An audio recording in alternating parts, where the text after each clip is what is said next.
just for a minute. Close your eyes for a second. Posh fam, welcome back to my channel, Poshcateyes Unfiltered. We're gonna uncover or unpack episode 2 of The Real Housewives of Potomac. It was an interesting start to the season, and I hope it continues on this trajectory of just giving us something to talk about, because last season was a snooze fest, although there was some talking point. But anyway, before I get ahead of myself, if you're new here, welcome on board. Subscribe, share this channel with your friends and your family. Comment. I want to have some interactions going. I want to know that you like my content, you have your opinion to share on my commentary. Yeah, please, it would help the channel grow, because I guess there's something called an algorithm that would help people see my vlogs. Anyway, let's get into the talking point of episode 2 of the Potomac. Now, before I actually get into the conversation proper, three or 2 days ago, Mia came on her Instagram feed to highlight a few things. I mean, get a few things off her chest. And boy, was it a doozy. Now, we know that there is an ongoing separation happening between Mia and her ex, Gordon. It appears that she might actually be the one to pay Gordon out. From what we can tell, Gordon is employed and has got some mental health issues. And in contrast, Mia is younger, so has got a little bit more years in terms of being able to earn full income. And as we can see, she is earning a decent wage. So it appears she might be on the losing end. And I can see why she decided to make this ridiculous statement. So Mia came out to say pretty much she was in hell. She was abused physically and mentally, allegedly. Pretty much called Gordon a pedophile. According to her words, she was an impressionable 19-year-old working at the gentleman's club. Now, I do not know about you, but as a mom, if you have a 19-year-old working at a gentleman's club, there's nothing impressionable about that child. That child is for the streets. Well, she claimed that she was so impressionable that Gordon sort of wooed her with money, gifts, and everything. Pretty much, according to Mia, preyed on her innocence. And she fell for it, because I'm not sure why. I don't know. Gordon must have been that convincing. Okay? According to her, Gordon refused to take no for an answer. And allegedly, she decided to marry him. He showered her with gifts. He did not know when to stop buying. He kept buying until he ran out of money. And they eventually lost control of their company. We saw that play out 2 seasons ago. And now they're broke. And according to her, she decided to file for divorce because she caught Gordon in bed with her best friend. Now, Mia, you're lying here, because I remember 3 seasons ago, you did say that you guys are in an open situation and you bring guests onto your matrimonial homes. And Gordon allows you to do the same. And you brought your best friend in. So, when and how did you catch Gordon in bed with your best friend? Guys, this is confusing. Now, we all know Mia is a pathological liar. Allegedly, okay? So, something isn't adding up here.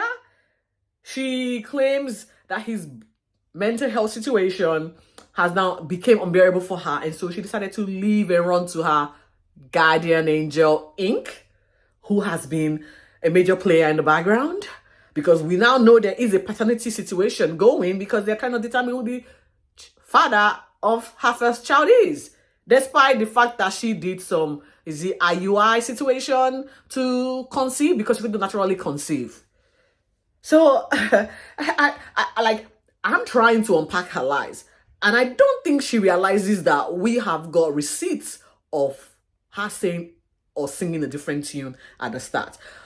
I digress. Let's get into episode 2 proper. So this particular episode sort of kicks off from where episode 1 ended, and that was the altercation between Giselle, Karen, on Mia's situation with Gordon, as well as her having to expose her kids in a way that might impact their mental health as they grow older, which is in fact correct. Just Mia wasn't prepared to hear the truth. As we all know, she doesn't really like the truth when it's dished out to her. She eventually came back to the table when she was calmer. We saw Giselle and Karen literally apologizing to her, and they moved forward with the whole situation. Now, I do not know how long this particular Kumbaya peace deal will last for, but it's safe to say we're going to find out, as the season progresses. Now, Giselle and Ashley are planning a fusion to their GNA label. We did see from last season the runway walk. Now, obviously, that particular runway situation did not transcend to turnover and sales numbers because what's on the website isn't giving, okay? But now, according to Giselle, she lost her dad to brain tumor last year, and she is deciding to partner with brain cancer research and, create awareness behind brain cancer and brain tumor. And what better way to do this than to infuse holistic wellness, whatever, to their line. Now, I do not know exactly what this holistic wellness, natural, organic fusion will be like. They had a get together, and we're going to talk about that situation because it was a situation. But I did not see any product that was being advertised. It was just more introducing the charity side of things. Now, I might be wrong, but I don't think I saw a lot to determine if there was products or I don't know. Maybe they're offering services, guys. I do not know. Free massage therapy. You know what? We will find out. That's what I would say. Now, it's no secret that Giselle and Wendy were not seeing eye to eye for seasons and counting. But from the particular Attitude event, it was discussed by Wendy and Giselle to have a sit down and for them to hash out their differences. And this sit down did happen. To my surprise, hell froze over for a second, okay? Because we did not think these two were going to be able to sit down and have a conversation. But I guess when your job is on the line, when the paper is, threatened, you guys will make nice. And they did. They had a few, coming to term moments where this one said, this is what I don't like about you. And it was reciprocated. They both received it. I don't know if they internalized it, but it was received. I will give that much. It was received, and they chose to progressively, slowly move forward. So, guys, watch this space. It remains to be seen how this particular reunion or reignition of friendship plays out. For the sake of this two, and for the sake of the show and their money, they better play nice. Okay? Now, we did not know that Karen was, I think, planning to get an award, okay? They had discussed this. There's an event that was planned, reorganized, rescheduled. People dropped off. They picked Karen up. And it so happened that this particular event was going to be on the same day as Giselle and Ashley's infusion, holistic, lunch. Anyway, now the girls had RSVP as the Attitude event. But then Karen decided she was going to change things and said, well, we all can attend. According to Karen, she was going to provide a shuttle service. She's now, driving. She's been Ubered around, okay? So she knows the pecs. She knows who to call when it comes to organizing concierge in terms of driving services for the girls. And so she said, I would organize the transportation. This transportation is going to take the girls to my event first and then bring the girls back to Karen's, Giselle's event. And when Ashley delivered the news on the day of the launch, Giselle did not like this idea. And I can understand because there was only 3 hours of, should I say, functionality when it comes to having your presence at an event. And it's this same 3 hours that they both need to be present for each other's or to celebrate each other. So it was weird that Karen, I don't know. But anyways, we saw on the bus ride the new girls, with the exception of Vivian. Vivian actually showed up to Giselle's event saying that she RSVP'd Giselle's event first, and the honest thing to do was to show up for Giselle, which Giselle was very appreciative of. The others decided to go with Karen to Karen's event. The plan was to just show out and disappear. Now, they did not consider traffic. They didn't consider logistics. Logistics was far from their thought, I would say. And they went, okay? They got there, and I'm not even sure if they said hi or bye. It was like 2 seconds, and they had to rush out. I think who rushed out? Mia, the two of the newer girls, Stacy, and one other one that's, I think, Jarvis or something, okay? And while Wendy and Kiana chose to stay back to support Karen.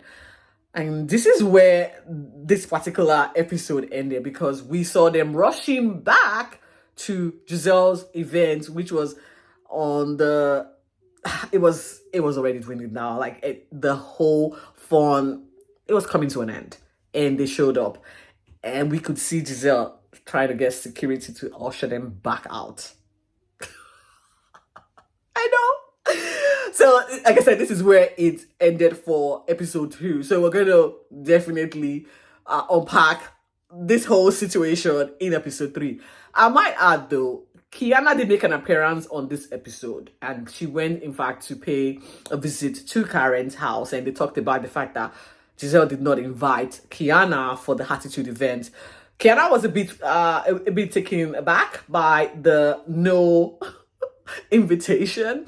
I mean, like, she's welcoming onto the group. I mean, she's been introduced as a housewife, if I'm not mistaken. So it was not quite diplomatic, okay, for Giselle not to have included Kiana. I don't know. However, Kiana said she was going to only show up for Karen's event and not Giselle, because she needed to, again, pay back. So I guess we'll be seeing a little bit more of Kiana. Kiana said she's in a loving relationship. She did hint a little bit on her new love interest, and we're going to uncover all of that. Guess what? Stacy's situation is a bit weird. We all know she has been separated from her husband. But guess what? The separation means they're living together. So they're living together. They have 2 houses where, I don't know how it works, but one is coming in and the other one is going into to the next house. But they appear to be together. I think it's for the sake of the daughter, which, quite frankly, if it works, do it. You need your child to be stable and to think that their own life isn't falling apart as a result of your adult decision making. So I can totally understand how they are navigating their separation. But the part that I did not get is the fact that she is already dating. I think she's dating a minister.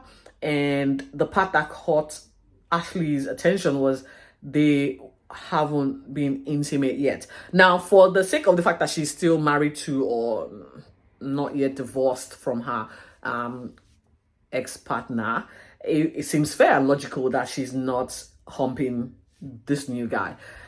Giselle actually feels different because, according to Ashley, she just drives everything even before they ask her. You know, that's me just stretching it. So we get to see how this particular situation plays out. Stacey seems to be a very interesting character, and we'll see. That's it, guys. I don't know. What are your opinion on Wendy and Giselle's newfound kumbaya moment? Do you think it's gonna last the whole season? Do you think it's for TV and to keep the paycheck coming? We all know Robin is no longer on the show, so Giselle has got no allies. I guess, I need to know. Tell me in the comment section down below. With that said, guys, thank you for watching. I'll see you very soon. Stay safe and be focused.